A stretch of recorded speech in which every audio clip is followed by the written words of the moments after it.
여러분 안녕하십니까. 오늘은 제12주 첫 번째 시간 제1강 673페이지 큰 3번 감가수정 요 헐철입니다.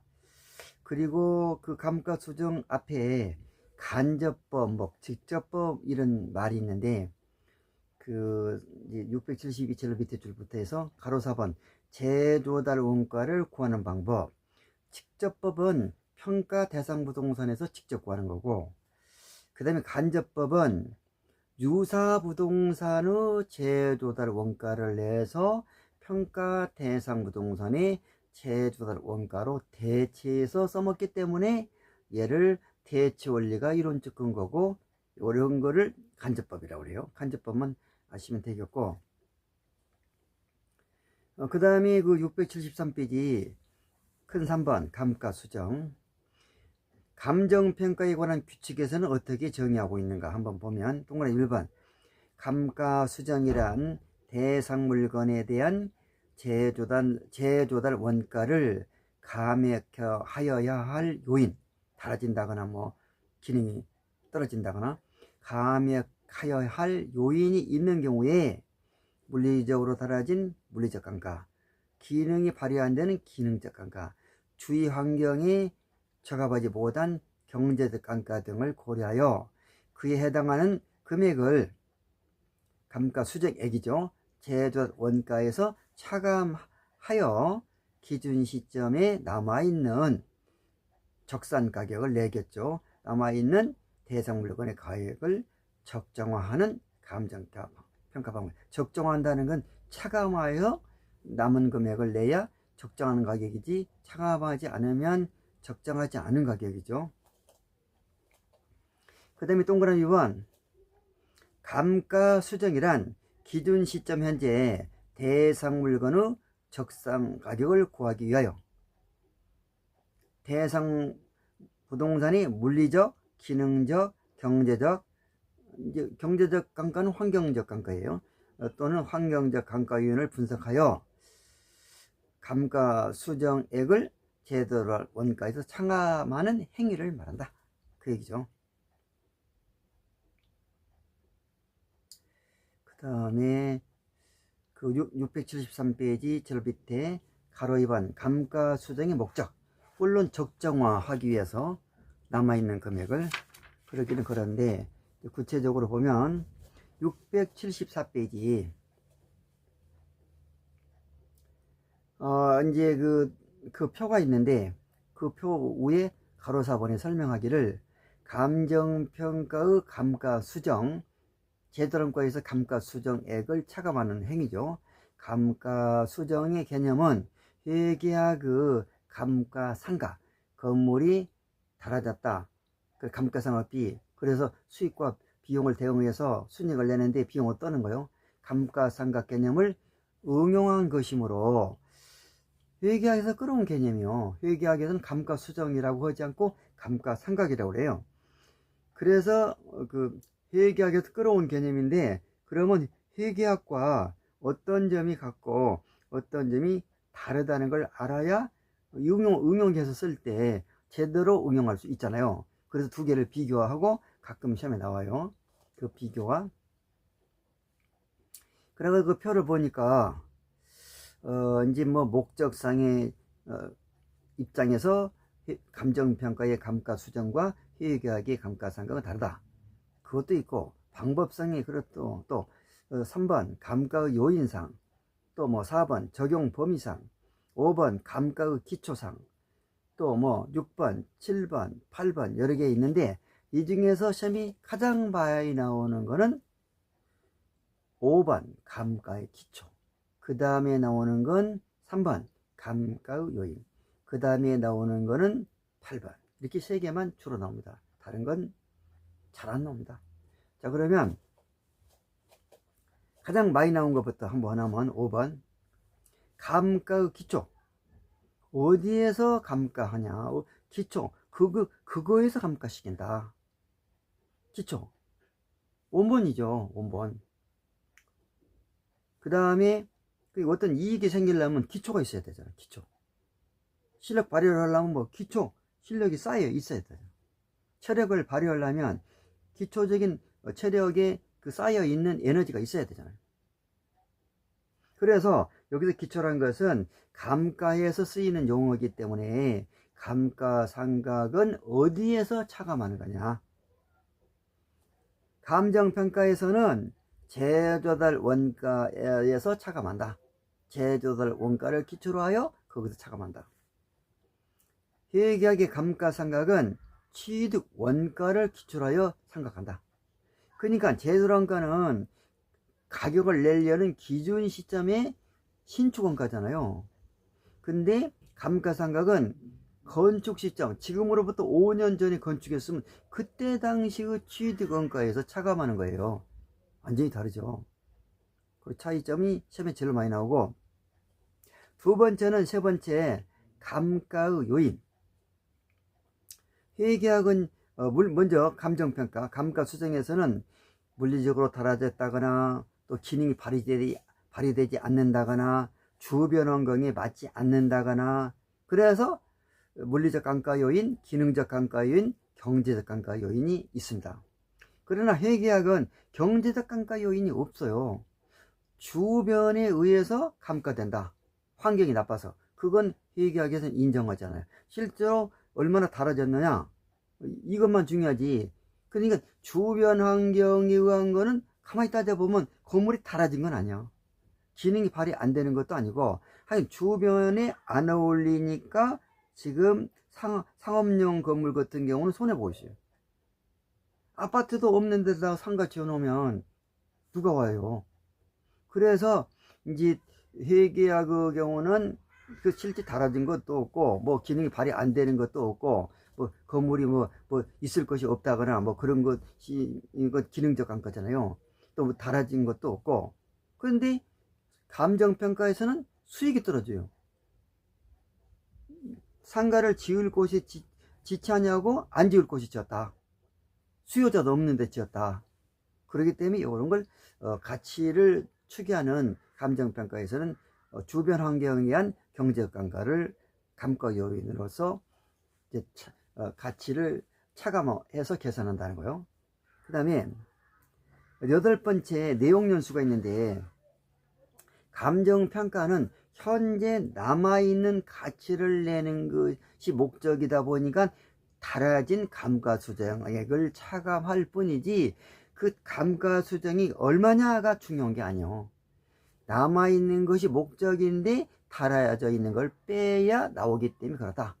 뭐 똑같은 소리 아니냐, 그렇게 생각이 들 수도 있겠지만은 회계학은 감가상각비가 문제예요.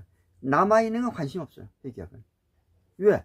회계학은 달아진 감가상각비를 계산하여 그 기에 발생된 수익과 비교해서 순이익이 얼마 났느냐만 중요한 것이지, 얼마 남았느냐는 관심 없다니까요. 얼마 남았느냐는 무조건 대처비에 계산되겠지만 이익을 계산할 때는 그렇다요.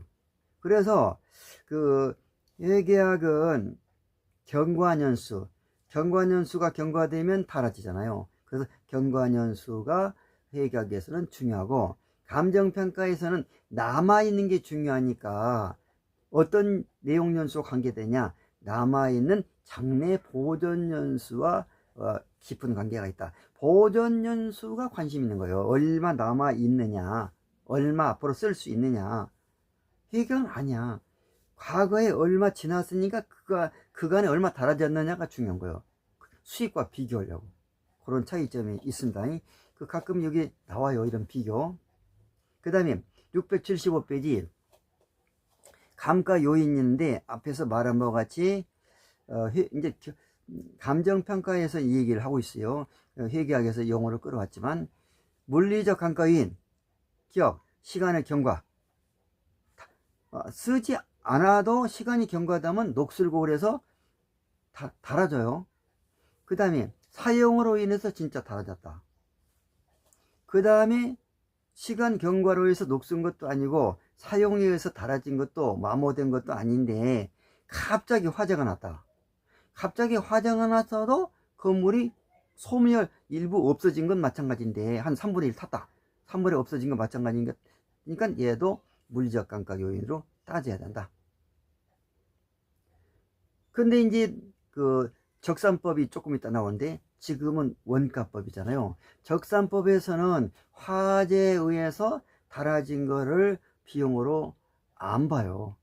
왜냐면 그러면 임차 들어갔다가 만약에 임차 건물이 화재라도 나면 주인한테 그거 물어주려면 안 되죠. 너무 배보다 배꼽이 더 크죠. 그래서 이 적산법에서는 화재에 같이 일상적인 아닌 임대차와 관련 없는 화재 났다고 그래가지고 그렇게 많이 달아졌다고 그래가지고 그게 임차인에게 수익 창조에 공헌해요?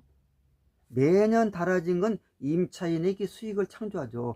매년 남의 건물을 쓰면서 달아지면서 내가 거기서 장사를 해서 이득을 얻었기 때문에. 그래서 그 적산법에서 물론 배우겠지만 이제 이것과 비교해서 보면 그렇다는 거예요. 그 다음에 리을반 물리적 감가에는 치유 가능한 물리적 감가하고 치유 불가능한 물리적 감가가 있다. 이 치유 가능, 이걸 회복 가능한으로 표현하는 책도 있어요. 회복 가능한 물리적 감가도 있고 회복 불가능한 물리적 감가도 있다. 그러니까 영어가 큐어러블 이렇게 피지컬 그렇게 디프리시에이션 나와 있기 때문에 큐어러블을 치유라고 이제 번역한 것이고, 그러면 치유 가능한 물리적 감가는 달아지기는 달아졌는데 회복이 가능하다. 예를 들어서 뭐 기와장이 날아갔다 깨졌다 그러면 바꾸면 되잖아요. 지붕에 있는 기와장. 근데 이건 치유가 가능한 거예요. 그런데 태풍이 불어서 뭐 날아갔다가 그냥 다시 기와장 올리면 돼. 그런데 4개의 기둥이 있는데 초가집에 목재 건물에 4개의 기둥이 다 썩어버렸다. 그러면 이 건물을 이제 4개의 기둥을 교체하려면 무너져 버려요. 4개의 기둥을 지금 떼내려면. 그러니까 이 4개의 기둥이 마모돼서 달아진 거 없어진 거는 결국 치유가 불가능하다. 이렇게 이해할 수 있고, 그래서 동그라미 3번 기능적 감가. 달아져서 기능이 발휘 안 되는 거는 그건 물리적 감가고, 달아지지도 않았는데 기능을 발휘 못한다. 처음부터 문짝이 있어야 되는데 없었다. 처음부터 엘리베이터가 2대가 달려야 될 상가 건물이었는데 1대밖에 없다. 그런 것 같이 달아져서 기능이 떨어진 게 아니고, 달아지지 않아도 여기 처음부터 있어야 될 것이 없다거나 또 과대하게 있다거나 이런 걸 기능적 감가라고 해요. 그래서 기억번 처음부터 설계가 잘못된다거나 또 아니면 달아지지 않았어도 옛날 물건이다. 지금 안 쓴다. 우리가 방적기가 나왔는데 옛날에 그 목화를 그렇게 실로 이렇게 할 때 물레라는 게 있잖아. 물레가 아주 새 거야. 달아지지 않았어. 근데 그걸 누가 써요? 뭐 속도도 늦고 그 실을 뽑는 속도도 늦고 방적기를 쓰죠. 그래서 형식의 구식화로 인한 아무도 안 쓰니까 그냥 기능을 발휘 못 해버린 거예요. 그러니까 형식과 구식화로 인한 가치 감소. 설립이 부족. 남아다 돌아가는 것도 안 되고 부족한 것도 안 돼요. 그 다음에 능률의 저하로 인한 가치 감소. 왜 능률이 저하요? 기능이 발휘가 안 되니까. 자, 미음번 기능적 감가 요인은 이것도 역시 치유 가능 기능적 감가와 치유 불가능한 기능적 감가가 있다. 예를 들어서 그 사무실에 그 냉난방기를 닥스를 원래 해야 된다. 근데 닥스가 안 돼 있다. 그러니까 더워 죽겠어요. 여름에. 그래서 닥스 설치를 한다. 천장에. 그러면 닥스는 이게 그 설치가 가능하잖아요. 추가로. 물론 이제 아파트가 다 들어와서 닥스를 천장에 설치할 겁니까? 안 할 겁니까? 나중에 하겠습니다. 한꺼번에 같이 하면 좀 쌀 텐데 그러면 조금 더 들어가기는 들어가겠지만은 할 수는 있어요. 그래서 기능적 닥스가 없어 가지고 이 건물이 시원하지 않고 기능을 제대로 발휘 못한다. 그러면 닥스를 설치할 수 있으니까 얘는 치유 가능한 기능적 감가고 치유 불가능한 기능적 감가다. 비읍에 예를 들어놨듯이, 예를 들면 30층 규모의 다른 건물들은 층수에 비해서 모두 승강기가 다른 건물들은 5대가 설치되어 있는데, 어떤 그 건물은 30층인데도 그 30층이 또 적당하니까 다른 건물도 따라 5개씩 달았겠죠. 30층이면. 근데 이 사람은 2대밖에 안 달았다. 그건 부족하잖아. 그래가지고 그 건물에는 임차 안 들어가려고 그래. 걸어서 올라가야 되니까. 그래서 요 경우는 그 이제 기능적 강가인데, 엘리베이터를 다시 단다. 엘리베이터는 안쪽에 달려 있잖아요. 바깥에 달린 엘리베이터는 거의 없어요. 어쩌다 있겠지만 호텔 같은 경우. 근데 타반의 경우에 안쪽에 있어요. 아파트 같은 경우는 안쪽에도 있어야 되는데, 안쪽에 엘리베이터를 추가로 더 달라면 이제 아파트 무너져요. 그래서 이런 경우는 치유가 불가능한 강가다. 물론 그 건물의 바깥쪽에 다는 건, 호텔 같은 경우는 저 롯데 호텔은 바깥쪽에서 달아갖고 저기 그 경관을 볼 수 있게끔 하잖아요. 승강기에 탄 사람에게. 이거는 예외적인 거고, 그 다음에 675페이지 제일 밑에 경제적 감가, 외부 환경하고 적합하지 못한 감가죠. 676페이지. 그래서 676페이지 미음번에 보시면 감가 원인이 외부의 요인에, 외부와 어울리지 않아서 감가가 되기 때문에, 내부적인 거면 뭐 기와장 날라가면 기와장 얹으면 되고 치유 가능한 물리적 감가, 응? 또 기능적 감가도 또 그 에어컨 안 달렸으면, 닥스 설치 안 돼 있으면 설치하면 되고. 그런데 이 치유가 가능한 감가가 있어요. 불가능한 것도 있겠지만. 근데 경제적 감가는 다 그 감가의 원인들이 외부 환경, 쓰레기 매립장이 들어와 버렸다, 공동묘지가 또 들어와 버렸다, 화장터가 들어왔다. 공동묘지 들어올 리는 없죠. 못 움직이니까 화장터가 들어왔다. 그럼 값 떨어져요. 그래서 치유가 다 불가능해. 왜? 내가 할 수 있는 게 아니고 주변 여건이 그렇게 내 마음대로 할 수 없는 거예요.